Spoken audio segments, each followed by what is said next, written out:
Welcome to the Ranchonomics Podcast, where we empower you to build a better ranch and transform your operations into a thriving business. I'm your host, John Haskell. Let's get started. Travis Krause, welcome to the Ranchonomics Podcast. How are you? Great. How are you today? I'm fantastic. Thank you. It's great to have you here. Travis is a new member of our team, helping out on the consulting side. We are very excited to have him at Ranch Right. And we are going to talk today about the relationship between gross product and grazing management and how whole ranch profitability ultimately ties back to some of those first decisions you make about how to run your cows. So, Travis, where do we want to start with this discussion? Do we want to start with grazing management? Yeah, absolutely. I think it's important to acknowledge that most of the time when we talk about grazing management, we often focus on the health benefits to the soil and to your rangeland. And what often isn't acknowledged is the relationship between the ranch economics and grazing management. And specifically today, how we're going to address the relationship between gross product and grazing management. So I think it's a fantastic way to understand how our grazing management specifically impacts that bottom line. Sweet. So let's define a couple of terms here. I'd like to start with gross product because that's where we're going to begin. Let's just define that as the total value of all of our livestock produced. If we're assuming we're in a livestock enterprise, total economic value of everything we produce. So that does not necessarily mean what you sell, but that is what you grow, whether you decide to keep it and put it into inventory or whether you decide to sell it. And then ultimately, there's a middle number we're going to look at, which is the gross product minus direct costs, and that's going to be gross profit. And that is, again, the amount of money that is now left over to pay overhead, service debt, pay taxes, create profit, all that stuff. And then at the bottom of our P&L, we have net income, which is ultimately, a number pretty close. We could call that profitability of the ranch. How much do we actually get to keep at the end of this? How much of the economic value do we produce to actually keep in the operation? So let's go ahead and start to relate those things to the economic and financial term, let's relate the financial terms to the grazing management. So do you want to start in there? Yeah, absolutely. Going back to that gross product being the total economic value of the livestock produced, John, that's sort of like, it's actually the top-down look on a P&L is actually really fascinating when it comes to thinking through this grazing management because, of course, it starts at the top, right? If we don't have the gross product, we have nothing, right? So in order to get to a gross margin, worse if you go down, it only gets worse. Goes away. Yeah. That's right. So if we don't have the gross product, we can't even get to the gross margin piece or the gross profitability, right? I think it's also valuable to think of the metrics that affect the grazing management, right? And thinking through how that's going to affect us financially or economically, right? And two things that come to mind are your carrying capacity and your stocking rate. Carrying capacity, to define these real quick, is the supply that feeds the demand. And the stocking rate is the demand on the forage supply. So to put it really simple, stocking rate equals demand, and carrying capacity equals supply. So good grazing management is an attempt to match that supply and demand in a way to help achieve your management goals and your financial goals. Yep, very good. So we start at the top. If that carrying capacity is sort of the ultimate number we can get to, then our grazing management is attempt to, just like you're saying, balance the demand with what you have. And some of that is going to be put into animals. Some of it's going to be put back in the ground. Some of it's going to be left back above ground, right? Yep. And something we talk about a lot with clients is how fine-tuning and increasing that gross product can really result in improved business performance and profitability, right? And so, fine-tuning your grazing management or not can have a direct impact on that gross product. Yep. Very good. All right. Do we want to jump right into an example? For sure. I think the best example, well, I should say an example that I like to use, and this is something that I've personally utilized and witnessed in my grazing management throughout my career, has been thinking through grazing management from a forage utilization perspective. Because when we talk about the increase in your stocking rate, that has a direct impact on your forage utilization rate. Most research agrees, most range management specialists agree, I should say, that a 25% forage utilization rate is pretty normal for a set stock operation or minimum rotation. And what's interesting is research and people's experiences in adaptive multi-paddock grazing or any type of increased stocking rate, right, can increase that forage utilization rate to as much as 50%. So let's assume we got a 1,000-acre ranch and it's currently producing about 10,000 pounds of dry matter per acre. And we're going to look at that for 5 months out of the year. So this may be a good example of somebody that's maybe in Kansas, Flint Hills. Very good forage production for a short window of the year. You go in there, graze it with stockers, and you get out. So let's say we're going to stock that pasture with 500-pound steers. That 1,000-acre ranch at 10,000 pounds of dry matter per acre puts us at a production of about 10 million pounds of dry matter on the ranch per year in that 5-month period. And then we're going to go into dormancy. So if I'm set stocked on that 1,000 acres and achieving a forage utilization rate of, say, 25%, very typical in that part of the country for guys to go out and dump a whole bunch of steers in a 1,000-acre pasture and forget about them for a number of months, come back, clean them up, take them out. So thinking of it that way, let's assume those steers come in at 500 pounds and they're going to leave at 804 pounds in 152 days. That's an assumption of 2 pounds per day gain, which is pretty normal for that part of the world. Some folks do better for sure, but we're going to use 2 pounds to keep the math simple here But today. some do worse. Some do worse. That's right. Here where I live, the average is closer to a pound a day on native range land.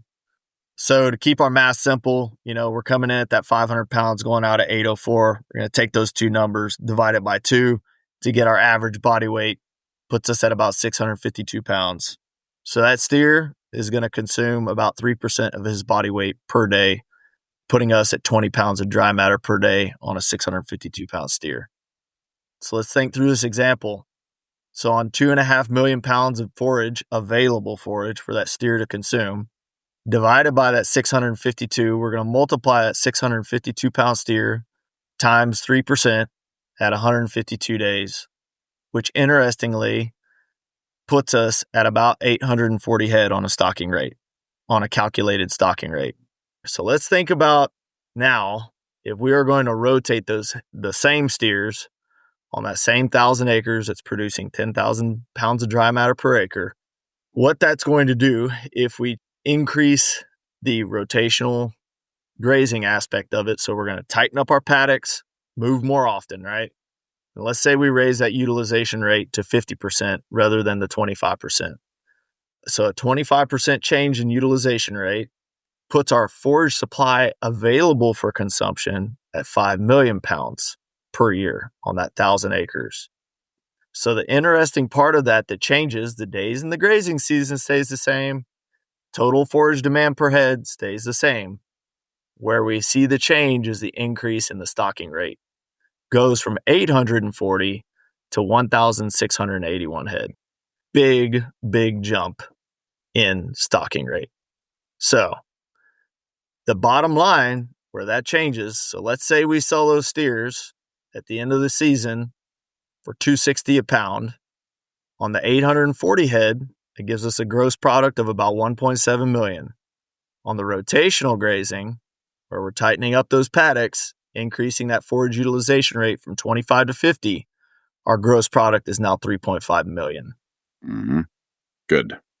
So that is a very quick, easy example of how a change in grazing management can directly have an effect, a positive effect on your gross product.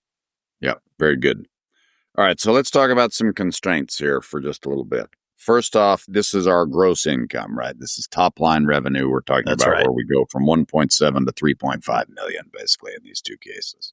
That's right. Let's talk about direct costs. If you're 5 months in the Flint Hills or even 5 months down in your part of the world, we're probably running very low direct costs at that time of year. Is that correct? Yes. Okay. So what would be a normal gross margin percent down there? 80% or so during the summer? Yeah, I think we look for somewhere between that 70 and 80% range on stocker cattle. Okay. And then after we take those direct costs out, then that's going to be the money left over to pay overhead, service debt, that sort of thing. That's right. We got to make sure that there's enough of that money to service that, plus have a bottom line profitable business. Yep. Okay, great. And I guess the other question I've got is, when we double our stocking rate like that, are we likely to see animal performance that is the same? Well, we often see that as stocking rate increases, specifically on stocker cattle, that animal performance can, I shouldn't say we often, but it can decrease because we have some factors that are affecting the management that are a little bit beyond our control. A good example of that is not every single plant is as palatable as another, right? We're going to have different forage species, we have plant community types, we have forage height, we've got trampling happen as we tighten up those paddocks. So the one thing to be very careful of as you tighten paddocks on your grazing management is to keep a very close eye on animal performance and understand that maybe 1 day rotations are not optimal, and that could look more like 3 to 5 days or 3 to 7 days, something like that. Yeah. Okay, so good. So I want to get into that. Different parts of the country experience different things. You're in South Texas. What has been the range of improvement you have seen going from a continuous grazing season to a rotational program? We hear everything from, oh yeah, we leave animals on a paddock for 4 to 6 months, down to we move from paddock to paddock every 4 hours or even less. So what's been your experience as far as what works and how to approach that? Yeah, I think it's really all across the board, John. What I like to, advise people is often the livestock will tell you when they are ready to move. So if you're paying very close attention to stockmanship, that usually means that you are watching animal performance. Oftentimes, especially with stocker cattle, they are going to tell you when they are ready to move. They're going to be waiting for you at the fence or the gate or whatever it might be. And so paying particular attention to those things, making sure that we've got gut fill, that we're not letting animals lose gut fill, those things. There's no particular set amount of days or anything like that I'm particular about. It's mainly watching that animal performance and monitoring the animals closely. Struggling to break into the tight-knit world of ranching? Connect, compete, and grow with our new networking platform. Real ranchers, real insights, real opportunities. Visit ranching.fyi and click forums.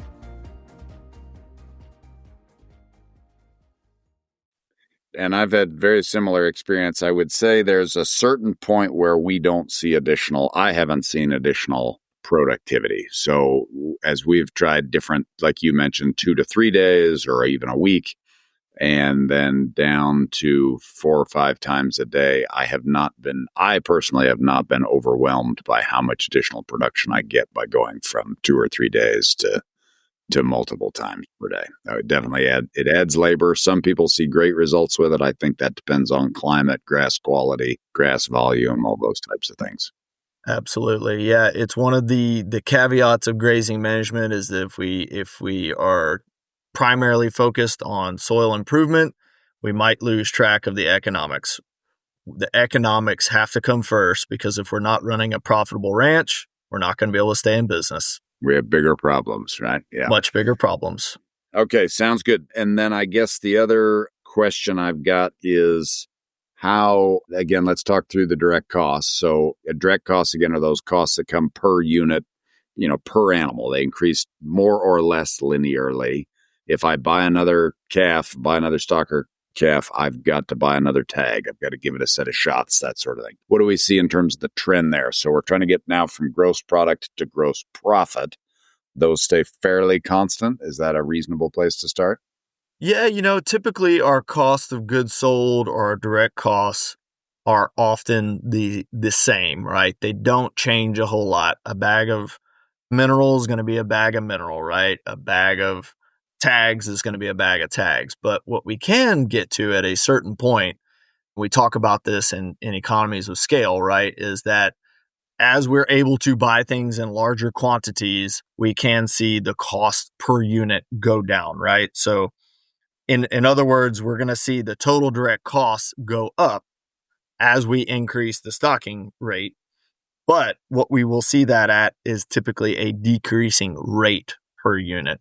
A great example of that is mineral. So if I'm feeding, say, 100 cows and I'm just going to the feed store and paying full retail price for a bag of mineral that's, say, $40. And if I'm feeding 1,000 cows mineral, I may be able to buy half a truckload and knock that price per bag down to about $30, as an example. That's where we get into the benefits of economies of scale. Not everybody's going to be able to achieve that, but it is a benefit of increasing the scale of your operation. Yep. Very good. And then how are my overheads impacted by increasing my stocking rate? Great question. We typically like to see people maintain their overheads at a pretty steady rate, regardless of it. But the reality is that it can increase your labor. There are some new tools out there that can hopefully help maintain those labor costs, right? Good example is virtual fencing. It's a little bit of a double-edged sword there, but that doesn't mean you need to go buy new tractors or new trucks, that's for sure. Right. You can run the same number of pickups if you've doubled your stocking rate. That's right. Likely. Yeah. Okay.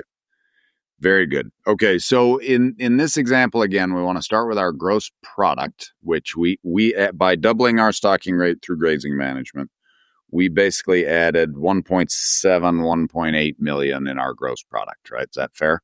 That's right. And then we take direct costs. Let's just say we're running those at an 80% gross margin. That means that we added 1.4 million to our gross profit or our gross margin in dollars. That means that we now have an additional 1.4 million to pay overheads. If our overheads do not change, then that literally means that we have added 1.4 million to the bottom line. Is that fair? Yes. If we had to add some people and pay for some collars and maybe add some fencing, that number is going to be reduced, but we have 1.4 million additional dollars in the system to pay for that. Yep. Absolutely. Which brings to mind an interesting way to think about this, right? Like, and I use the idiom like can't see the forest for the trees comes to mind in this situation, right? We've got to always remember not to get so focused on a single metric that we fail to see the bigger all picture or the overall context, right?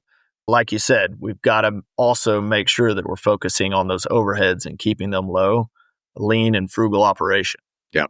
Very good. Okay, now let's go. I want to zoom way back out for a minute before we wrap up.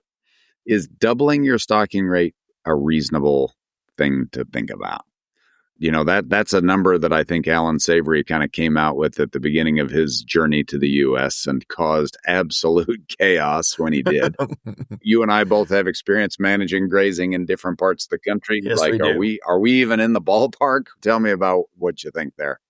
Yeah, we primarily used it as an example simply because it makes the math easy and it's easy to understand, right? By all means, I would highly recommend that people take small steps towards increasing their stocking rate. So if you're a rancher that's at 4 paddocks, let's think about maybe going to 8 paddocks and understanding how that changes the stocking rate. Get comfortable with that, make some more paddocks if you want. But it's going to be important to take small incremental steps because if you were to jump from that 25 to 50, what we see commonly there is we get train wrecks. Yeah. When I have changed grazing and seen an increase in grass, my approach generally is I grow the grass first and then I stock to that. So again, Absolutely. When Savory first started talking, he talked about just literally, let's put twice as many animals out and make it work. And my experience in generally drier climates has been that let's go ahead and grow that grass. And then we can either stay out and graze longer or we stock it with more animals the following year once we know we kind of have the production in the bag. Is that fair? Yes, I think so. Because it's very hard to guess how that's going to improve. I'm not at all nervous about a 25% increase in a fairly short period of time, assuming you have rainfall and that sort of thing. But, we've definitely seen numbers in that range. Yes. And even up to 50%. So if we take it as we turn the same number of animals out, but now we're able to stay 25% or even 50% longer, or we are leaving significantly more residual, however we want to calculate those, and use that grass. Those are the places where we see increases. But I'm not saying that the doubling doesn't happen, but that is a very aggressive number, especially if it is a very aggressive number. Yeah. Yes, it is. But the truth, the example of it still holds, even if instead of doubling, even if it's a 25% increase, right? The point being, you now have basically wind up with 25% more money at the bottom line. Whatever your increase at the top ultimately comes to, we have to multiply by our gross margin percent, but ultimately that money flows all the way down to the bottom of your P&L. Yep. It's one of the most common issues that we see with our clients is not enough gross product. Yep.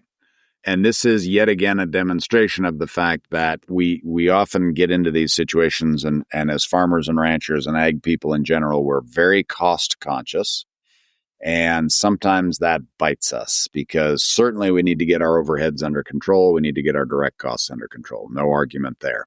But there's a certain point in a lot of businesses we look at where we now need to pivot and then work on increasing our gross product. Grazing management is a tool for that. Marketing is a tool for that. There are a whole suite of things that will help with that. But it actually may be cases where we wind up increasing costs and then actually wind up with more net income at the end of the year. Yep. All right. Awesome. Any other thoughts you want to end on? We could get into the idea that everybody thinks they need more land and to buy another ranch. Okay. Let's talk about that real quickly. That's a good idea. Well, it begs the question when, someone thinks that they need more land or buying another ranch is a good idea, but they have not optimized the land that they're currently on. And so grazing management is one way to optimize the land that you're on and drive more gross product from that land base, whether that's lease or owned. So think twice before expanding that land base, because what's going to happen when we expand that land base, John? Your overheads go up. Our overheads are going to go up. So once again, optimizing that land base is powerful.